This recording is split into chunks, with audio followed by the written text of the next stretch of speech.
The loneliest people you know aren't the ones sitting alone in coffee shops or walking empty beaches at twilight.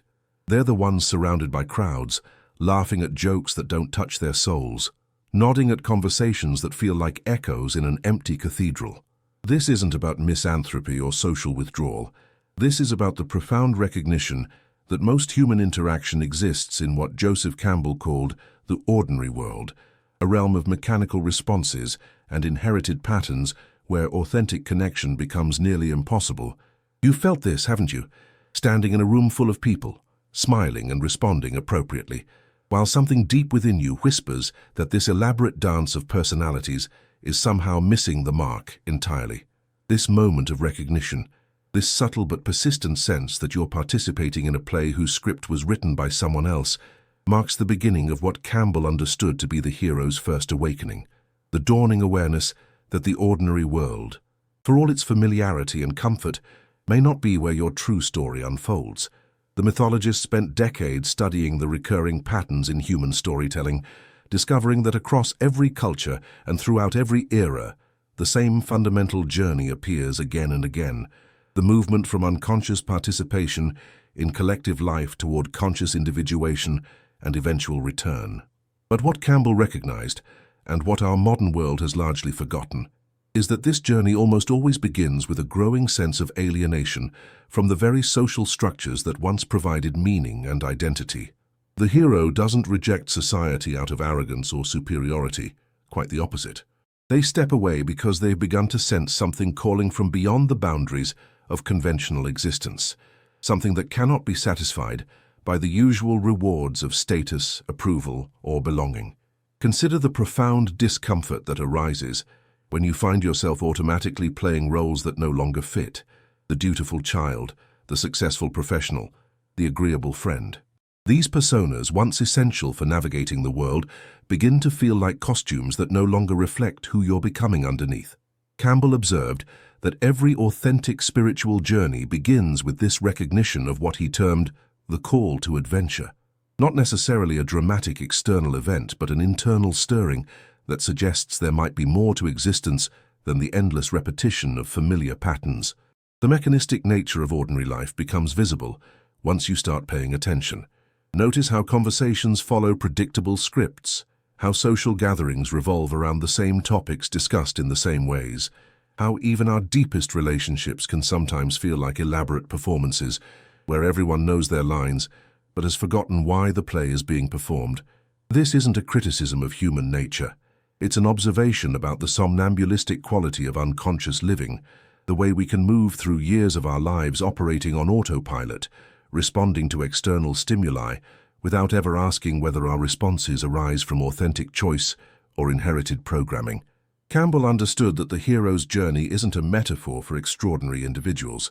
It's a map of the psychological and spiritual development available to anyone willing to question the assumptions that govern their existence. The mythic dimension enters ordinary life the moment you recognize that your growing sense of disconnection isn't a personal failing or a sign of depression, but potentially the beginning of a profound transformation. The restlessness you feel in familiar environments, the way certain conversations leave you feeling more alone than solitude itself, the persistent sense that you're living someone else's life. These aren't symptoms to be cured, but signals that something deeper is trying to emerge. What Campbell called the call to adventure rarely arrives as a burning bush or mystical vision. More often it manifests as a growing inability to find satisfaction in activities that once provided meaning, a persistent questioning of beliefs that once seemed unshakable, or a deep longing for something you can't quite name. The call doesn't necessarily lead away from the world. It leads toward a more authentic way of being within it. But first, there must be what Campbell termed the crossing of the first threshold, the decisive moment when you acknowledge that continuing on your current path will lead only to a more sophisticated form of the same dissatisfaction. This threshold crossing often requires a kind of solitude that our culture fundamentally misunderstands. We've been conditioned to view alone time as either self-indulgent luxury or necessary recovery from social interaction, but Campbell recognized solitude as an essential phase of initiation, a sacred space where the voice calling from beyond the ordinary world can finally be heard clearly. The hero doesn't retreat into isolation out of fear or misanthropy, but because the noise of constant social engagement often drowns out the subtler communications arising from deeper levels of consciousness. In myth and legend, the hero often encounters a mentor figure who provides guidance for the journey ahead. In psychological terms, this mentor represents the emergence of inner wisdom, the part of yourself that knows the way forward even when your conscious mind feels lost and uncertain. But accessing this inner guidance requires stepping away from the constant input of external voices, creating space for insights that can only arise in silence. The mentor doesn't necessarily appear as a person. It might manifest as a book that finds its way into your hands at exactly the right moment, a conversation that shifts your perspective permanently, or simply a growing clarity about what you can no longer pretend to believe. Campbell observed that every authentic transformation involves what he called the belly of the whale, a period of apparent isolation where the hero is cut off from the familiar world but hasn't yet arrived at the promised land. This phase can feel like spiritual death, a dark night of the soul where old certainties have crumbled, but new understanding hasn't yet crystallized. It's tempting to interpret this experience as evidence that you've made a mistake, that you should return to the safety of conventional life. But Campbell understood this period of dissolution as absolutely necessary. The breakdown that precedes breakthrough, the emptying that makes space for what wants to emerge, the silence that initially feels like loneliness gradually reveals itself as spaciousness. Without the constant need to respond to others' expectations, to maintain persona and manage impressions, you begin to discover aspects of yourself that were buried under layers of social conditioning. This isn't narcissistic self-absorption. It's the recovery of authentic selfhood that makes genuine relationship possible. You can't truly connect with others from a place of unconscious role-playing. Real intimacy requires the courage to show up as who you actually are rather than who you think you should be. The journey inward reveals that what you once took to be your personality was often a collection of adaptive strategies developed to navigate childhood and early social experiences. Peeling away these protective layers can feel terrifying at first. Who will you be without your familiar defenses and automatic responses? But Campbell trusted the wisdom of the mythic process, understanding that what emerges from this period of apparent dissolution is not a diminished self, but a more authentic and integrated one. If you felt the stirring of this call, if you've sensed that your life might be asking for something more than the endless repetition of familiar patterns, you're not alone in this recognition. There's something profound about finding others who understand this journey, who recognize that the path toward authenticity often requires temporary separation from the crowd. Drop a comment below if you've experienced this awakening, this sense that beneath the surface of ordinary life lies a deeper adventure waiting to unfold. Let's create a community of modern heroes willing to acknowledge what Campbell knew, that the most important journey you'll ever take is the one that leads you home to yourself. The path of authentic development that Campbell mapped so carefully in his study of world mythology is not a comfortable one. Unlike the hero's journey as portrayed in popular entertainment, where obstacles are external enemies to be defeated, the real trials occur in the psychological realm, confronting the aspects of yourself that you've spent years avoiding, questioning beliefs that once provided security, and learning to trust your own inner compass even when it points in directions that others don't understand or approve. Campbell called this phase the road of trials, and he recognized that the challenges faced by the mythic hero are always internal as much as external. In the context of modern life, these trials might manifest as the courage to speak truth in relationships where honesty hasn't been welcome, the willingness to pursue work that feels meaningful even when it offers less security or status, or the challenging process of setting boundaries with people who've grown accustomed to your automatic compliance. Each trial represents an opportunity to choose authenticity over comfort, presence over performance. One of the most difficult aspects of this journey is what Campbell termed meeting the shadow, encountering the parts of yourself that you've disowned or denied. The person committed to genuine development must face not only their obvious limitations, but also their hidden motivations, their unconscious manipulations, their capacity for self-deception. This process requires enormous compassion for your own imperfection and the humility to acknowledge that much of what you thought you knew about yourself was incomplete or inaccurate. The social cost of authentic development can be significant. As you become less willing to participate in conversations that feel empty, less available for relationships that depend on your unconscious compliance, less interested in pursuing goals that don't align with your deeper values, some people in your life may experience your changes as rejection or judgment. Campbell understood that the hero's journey often involves a period of profound loneliness, not because the hero chooses isolation, but because authentic transformation temporarily separates you from those who remain committed to the patterns you're outgrowing. But within this apparent isolation, something extraordinary becomes possible. When you stop trying to be who others expect you to be, you create space for the kind of connection that Campbell called meeting the goddess, encounters with others who recognize and honor your authentic self. These relationships, rare though they may be, possess a quality of depth and mutual recognition that makes all the surface-level interactions you've left behind seem pale by comparison. The person who has done the work of inner development becomes capable of seeing and appreciating the same quality in others. Campbell observed that the hero's journey always involves what he called atonement with the Father, a reconciliation with authority that comes not through submission, but through the achievement of inner authority. This doesn't mean rejecting all external guidance or becoming arrogantly self-sufficient, but rather developing the capacity to discern which external voices deserve your attention and which internal impulses deserve your trust. The mature hero learns to receive input from others without automatically deferring to their opinions, to consider advice without abandoning their own judgment. The trials of authentic development never end, but their nature evolves. Early in the journey, the challenges tend to be about breaking free from unconscious patterns and discovering what you actually believe and value. Later, the work becomes more subtle, learning to embody your values in increasingly complex situations, developing the wisdom to know when to speak and when to remain silent, finding ways to serve the larger good without losing connection to your individual path.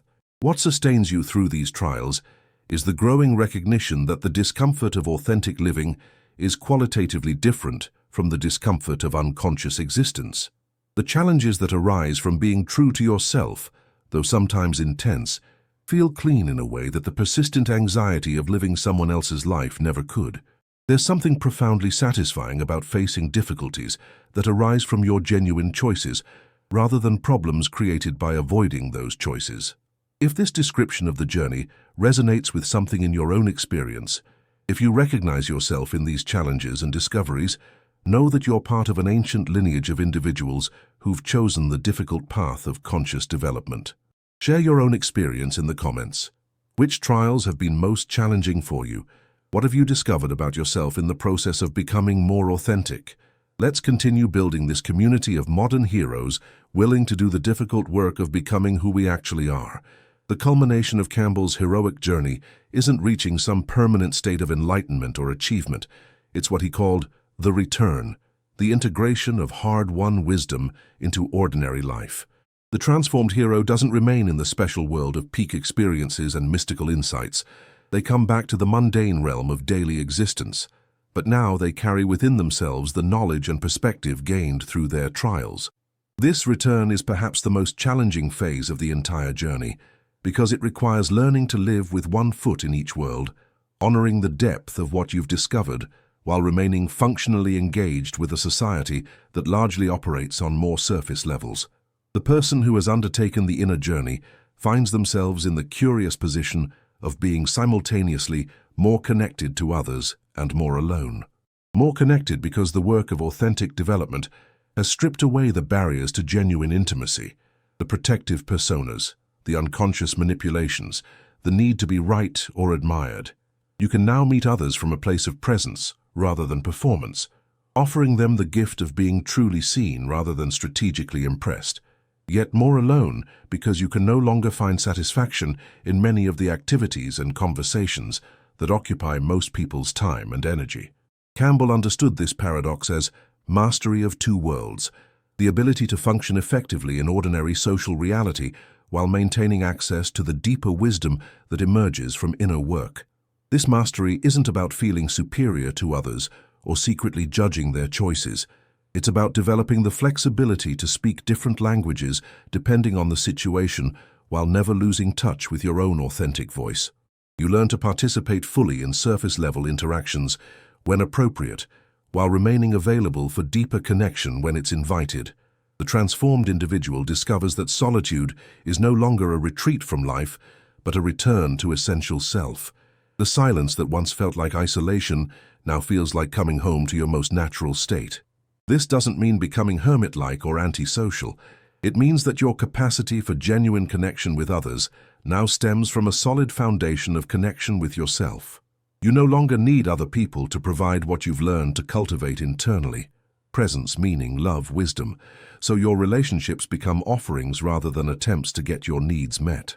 Perhaps the most profound shift is the recognition that the very qualities that once made you feel like an outsider, your depth, your questions, your inability to be satisfied with superficial answers, are actually your greatest gifts to the world. Campbell observed that the hero's return always involves sharing the treasure gained during the journey, not by preaching or trying to convert others, but by embodying a different way of being that gives others permission to explore their own authenticity.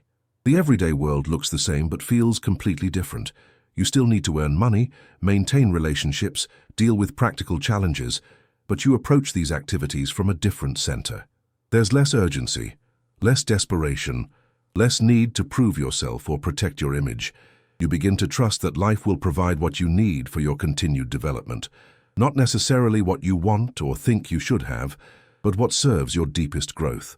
This trust doesn't come from naive optimism, but from direct experience of how the inner journey unfolds. You've seen how challenges that initially seemed overwhelming became gateways to new understanding. You've discovered that the qualities you thought were weaknesses often turned out to be unusual strengths. You've learned that the very experiences you tried hardest to avoid often contained exactly the medicine your soul needed. Campbell spoke of the final stage as freedom to live, not freedom from life's challenges and uncertainties, but freedom within them. The hero who has completed the journey is no longer driven by the compulsive need to avoid discomfort or chase pleasure. They've learned to find meaning and even joy in the full spectrum of human experience, recognizing that both difficulty and ease serve the larger purpose of consciousness development. The greatest gift of this journey is the recognition that you were never broken and never needed fixing. What you needed was the courage to stop trying to be someone else and the patience to discover who you actually are underneath all the conditioning and expectations. The loneliness that began this journey transforms into a profound sense of belonging, not to any particular group or ideology, but to life itself, to the mysterious process of consciousness exploring itself through countless individual forms. This is Campbell's ultimate teaching. The hero you've been waiting for is yourself. The journey you've been seeking is the one that leads you home to your own authentic nature. And the treasure you've been hoping to find was always already within you, waiting to be discovered.